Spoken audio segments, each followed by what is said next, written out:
Good evening and welcome to the second of two Inside Government shows tonight for the fall 28 semester here at KU Community College and broadcast on Spectrum, Verizon, Fios, and the Auburn Regional Media Access, better known as ARMA, as well as the college's radio station 89.1. I'm your host, Guy Cosentino. I had something stuck in my throat because our guest was nice enough, the first guest in 17 years, to bring food to the, he makes these beautiful antipasto squares. But in January, but I don't know if he wants my vote on the bond issue right now, but in January, voters in the Auburn Large School District will be able to go to the polls to vote on a proposed $43.7 million capital project. The district is looking at two phases that will include district-wide safety and security overhauls. Since this is the last show of our fall semester for Inside Government, besides our Santa show, we wanted to ask the Superintendent of Schools, Jeff PIROZZOLO, on to give us an overview of the project, what is being voted on and what it all means, as well as get a quick forecast on the state aid that is coming or may not be coming this year. Welcome back to Inside Government, and they were delicious. You have a second career if you don't want to continue in education. Well, thank you. I'm glad to be here. So what are you proposing for voters to go to the polls on? So we're proposing a $43.7 million capital project. This is to include, the bulk of it is safety and security. So when you say 43.7, that's the cap it can be at, correct? Or is it that the Well, no, that's not the cap. That's the cap that we. So when I went into looking at the capital project, we go off a building condition survey. It's got to be done every 5 years. We call it the BCS report. When we received the BCS report in 2015, it came out to about $62 million worth of improvements that needed to be done in the district. With that $62 million, we also had gone to administrators, to our principals, to see what their needs were, custodians, what their needs were. And we did something different this year. We actually went to teachers and said, what instructional pieces do you need to make us more 21st century? So when we took everything and we added it up, we came up a little bit over 100 million. Okay. My goal, though, was to try to keep the tax increase under 2%. So you wanted to keep within the 2% tax increase. Does that mean that you can't do other things this year, or is a bond a separate item? No, bond is a separate item. There's no cap on this. I just, to be fiscally responsible to the community, I wanted to try to keep the impact lower than 2%. But if you went over 2%, would you need a supermajority to approve it? So you don't need, you just need a majority plus one vote. Correct. And when was the last time a project like a capital project like this was put? 2011. But was that turf though? No. Okay, no, so 2011. Okay. The 2011 capital project actually finished in 2017. Okay. It ran for 6 years. So we've been planning this since 2015. But I went to Lisa Green. I said, what is the number that we could go to keep it under a 2% tax increase to the community? She's your business manager. Our business manager, yep. She worked with our financial advisors, and the figure was $25 million. I said, boy, $25 million is only doesn't go that far anymore. It just doesn't. So I said, what happens if we did it over a span of like 7-8 years? So we went back to the financial advisors, and we found out if we started a phase 2 up in the year 2022 actually, that we could go up to $43.7 million, still at a 1.98% increase. So some basics before we get to the nitty-gritty. When is the vote? January 8th. Who can vote? All you have to be is 18 years of age. You do not need to be a registered voter, and you need to live in the Auburn school district. And you will take absentee ballots? We take absentee ballots. Was this unanimously supported by the Board of Education? Yes, it was. And you had said you'd been planning on the financial side for a couple of years, but this has been on the board's agenda for some time. Am I correct? Yes, it capital, is. Okay. Yes. So you're including safety and security. What does that encompass? So what it really, the majority of this is the hardening of our entrances of our buildings. Single point of entry. We're right now we have a 0-point entry access, meaning if you come to any of our schools, you need to be buzzed in by the main office. The issue that we have right now at 4 of our elementary schools and our middle school is once you enter into the school building, you're with our general population, which is our children. You could go anywhere in the building once you get through the first set of doors. So if you've gone into Seward Elementary School, when you get buzzed in, you're in a vestibule. Then you have to get buzzed into the main office. That way we have more control and more security. And so you'll be doing this with the other 4? That's what we want to do with our other 4 plus our junior high. You're also doing air handling or air conditioning? Yes. At all elementary schools? Because I saw you opening day. How many students did you go through that day? I got through every building but one. So about 3,800 students I got. No, but I meant shirts because I went through about 3 shirts that day. So you're doing air handling there because you have air handling at the high school. Correct. Does this mean that you could, I'm not saying this is why you're doing it, but you could go to a longer school year with air handling? Well, one of our goals is to at least get a summer school program for our elementary so that we can do reading programs. Right now, we have about 25 to 30 days where some of our classrooms get over 100 degrees. And I know that one of the questions that's always asked is, well, when we went to school back 50 years ago, we never had a problem with the heat. But if you stop and think about when we went to school, windows were wide open, doors were wide open. The school you can't from a security point. Correct. The school was a welcoming place. Now because of security, all of our doors have to be locked. All of our interior doors have to be shut and back locked. So there is no airflow in our schools. You had an issue earlier this year with the Herman Ave playground. Is that part of, are there upgrades there? We have 3 playgrounds because of so who else are you doing? Herman Ave, Owasco, and Seward are on the docket. And Genesee, we want to do something with that playground as well. So, we're hoping to have some funds left over so we can address that too. Will those be in the first phase or the second phase? The first phase is going to be all the hardening of the entrances so of the buildings. Security is an issue. Yeah, and the air conditioning because of the safety. The only place is our junior high, but our junior high still has a vestibule. So we can just put a person outside to let people in and then address that in the second phase. So before getting into what the phases are, anything building by building that we haven't covered that you're doing that people might be interested in? Well, the infrastructure is the other piece of this. So we have 3 roofs that need to be replaced. Owasco, actually 4. Owasco, Herman, Seward, and it might be Genesee. So we have, and those are very expensive. Those are about $2 million a piece to do those roofs. So that's a big taking. And the other big item is at the high school is the piping system. So every year, the last 3 years, we've had pipes burst and flooded out classrooms. And last year, so not lead issues for water. No, this no, is no. more.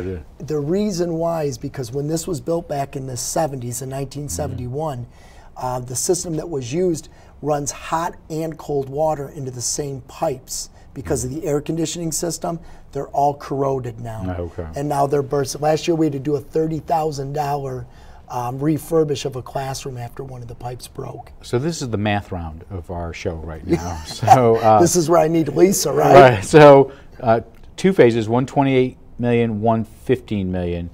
Spread apart how?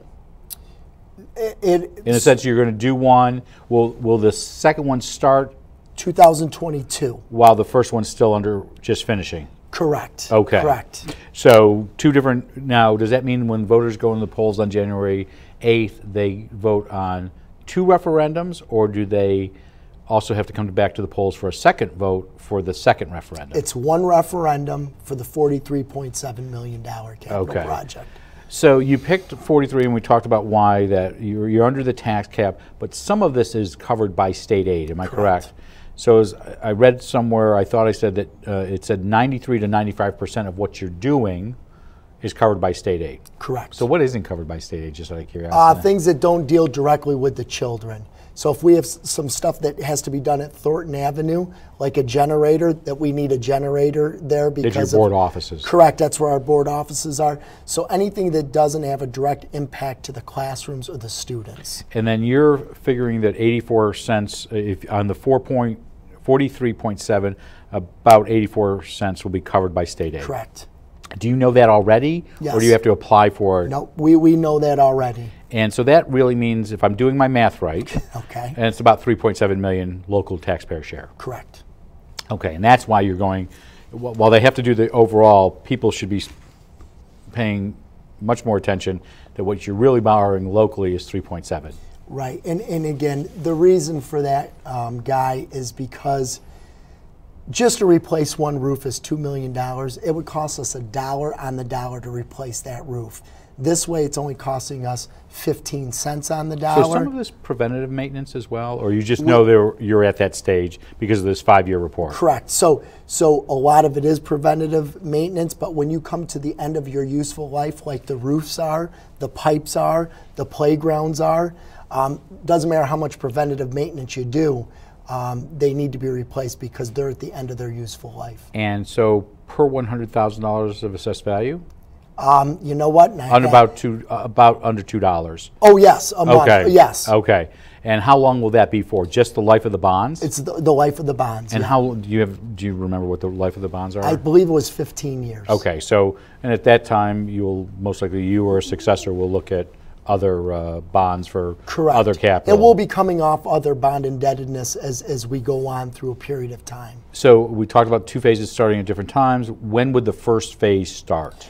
So again, one of the questions I always get is, why do you go out for vote on January 8th? Because there's a lot of people that aren't in town. Well, our goal really was to get this out this summer and to go out to vote in September, October. But because of all of the unfortunate incidents that happened in schools towards the end of last year, it really made us change our focus and add more security onto it. You're talking about school shootings in School, Florida, yes. out west. This is okay. So we changed our focus and really started to gear in on security. So why not wait till May, when most people will think, well, I'm thinking school's in May? Well, because if we don't hit the January date, it's going to take our architects about 6 months to get the drawings and the rendering done to get them submitted to the state, and it's going to take about another 40 weeks to get approval from the state, which means that we could go out to bid for this around next December. And if you start going out to bid after January 1st, your bids come in a lot higher. So your goal is that if this passes in January and February, is design and get out spec work?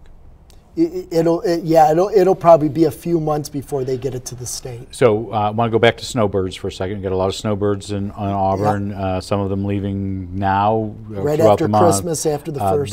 How do they get a ballot? All they've got to do is send the stuff into Thornton Ave, to 78 Thornton Ave. We will send them an absentee ballot. Can they call? They can call. Okay. And they can call 255-8822. That's Pam Skomsky. Give us that number again. It's 315-255-8822. And speak to Pam Skomsky. And we'll give that number out at the end here. And please do that so that we want to hear from everyone. So the reason I asked is because usually with a lower voter turnout, it just happens in this district. It may happen in others, but traditionally you have a bulk of no votes. You could say, let's turn on the lights. You'd get a block of no votes. Are you worried about turnout? January is a tough month. It is a tough month. You know, I worry about every budget vote. I worry about every vote that we have, and I will continue. But this capital project is needed. Our deficit, which we're going to get talking about foundation aid soon, we've had a $4 million deficit the last 2 years. If we don't get a capital project going and we have to use money out of our general funds, we are going to have to cut we're going to have to cut so many teachers, so many programs, because the buildings have to be So that's the repaired. downside here. If you don't get this passed, you will be going to taxpayers for either a larger tax increase or larger cuts. Correct. So let's just really quickly, because we want to really spend time on the vote. You're in the early stages right now of getting ready for your 2019-2020 budget.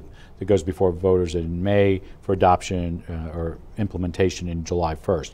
Where are you in the process? Again, right now we have preliminary numbers. We're probably between a $2.5 and $3 million deficit looking for next year. And what is that, 2.5 and? 3 million, between 2.5 and 3 million. And last year at this time? 4 million.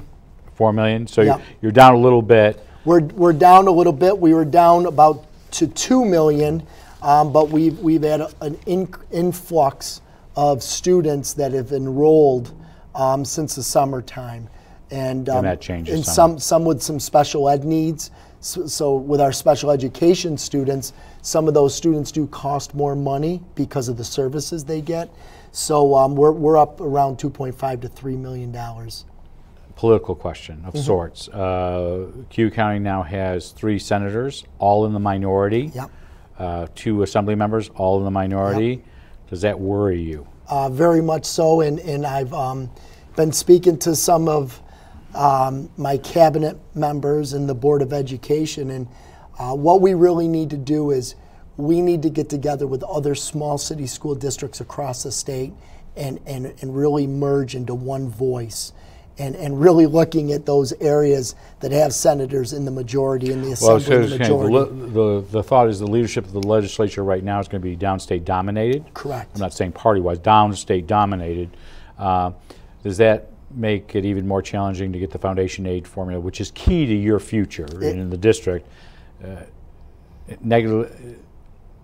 Unless you infuse a lot more money, we were just talking about this with Senator DeFrancisco, they're not going to negatively impact their constituency. They'd be foolish, by the way. That's practical. That's their voting power. Yeah. And Senator DeFrancisco, and I did get to listen in to most of your conversation, and he's going to be missed. Let me just start by saying that. So he's a big impact, because he was huge, very fundamental on your fight, because he was the chair of the Finance Committee. Correct. He was huge for Auburn. He's done so much for our district, going back to when JD was here. He's done so much for the gap elimination and helping us fight for foundation aid. But he's correct. Until they look at the wealth ratio of the districts and really look at that, we're not going to get the funding necessary, and they're not going to take money away from downstate schools. So Bob Antonacci, and I know you met with him real quickly during the election with both he and Mr. Mannion at Boyle Center.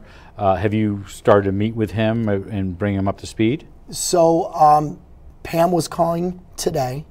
I'd like to meet with him before January 1st. Pam Skomsky, my assistant, was reaching out to him this morning. I didn't know if it was Pam Helming. That's and I'll be meeting with Pam as well, Mrs. Senator Helming. I'll see her Friday at City Hall. So, but yes, again, I want to get newly elected Senator Antonacci up to speed where we are.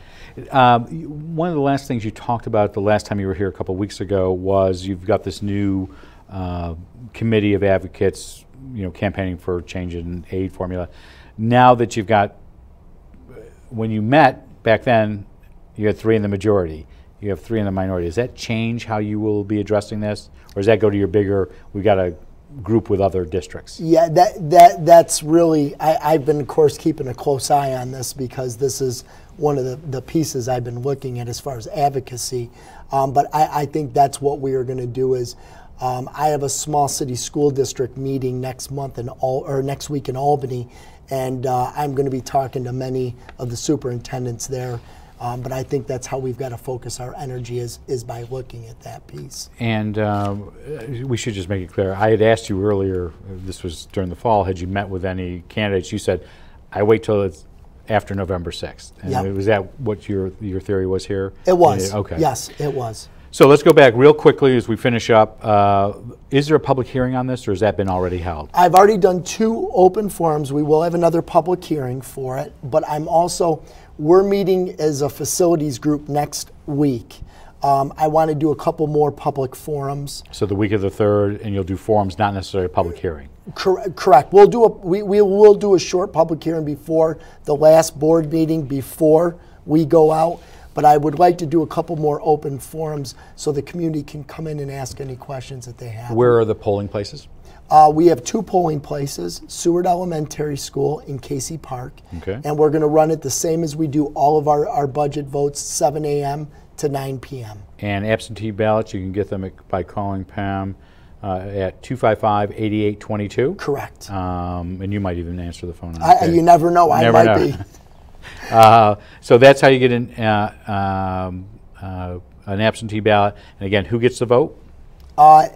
Any resident of the school district, 18 years or older. So do they have to be a registered voter? They do not have to be a registered voter. Okay, so you have those lines as well. Correct. So I did want to say, in the last 20 seconds, make a pitch. Tell people why the capital plan, they need to support it, as far as the district is concerned. This capital project is based on security and safety for children. I received many phone calls about the heat issues in many of our buildings.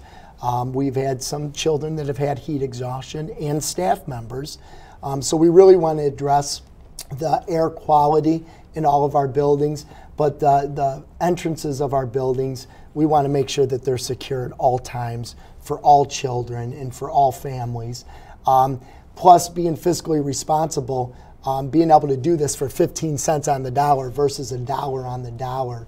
So, it is for security and safety of our children and improving the infrastructure of our buildings. Do you see most of the hardening of your entrances being done in 2020?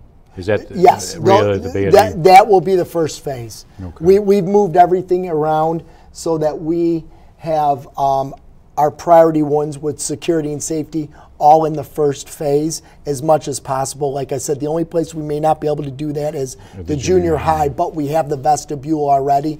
We can just put a person there. The reason is because we're at our cap at that building. So you don't have a person there right now? We have a desk out there, but it's intermittent, but we will have one there the full time once we start this project. We want to thank Auburn Superintendent of Schools, Jeff PIROZZOLO, for his time to talk about the proposed $43.7 million capital project that really equates to just under $4 million for local taxpayers, and talk about the outlook for education funding this coming year. We'll have you back in February. Absolutely. When this is all done. We also want to thank him for the antipasto squares. They were delicious. We will be back in a moment with a final Beyond the Front Page show for 2018 featuring Hospice of the Finger Lakes. Our final Inside Government show will be this Thursday with our annual visit from Santa. Wonder what he'll bring. Before we go, though, we would like to let you know that please send us your questions and thoughts for future guests to Inside Government or Beyond the Front Page. For this coming spring, you can send them to cozguytho@aol.com or Inside Government, 141 Dunning Avenue, Auburn, New York, 13021. I'm Guy Cosentino for Cuyahoga Community College. We want to thank you for watching. Hope you stick around a few minutes for Hospice of the Finger Lakes. And they'll tell us when we're done. Cover everything? Yeah, no, that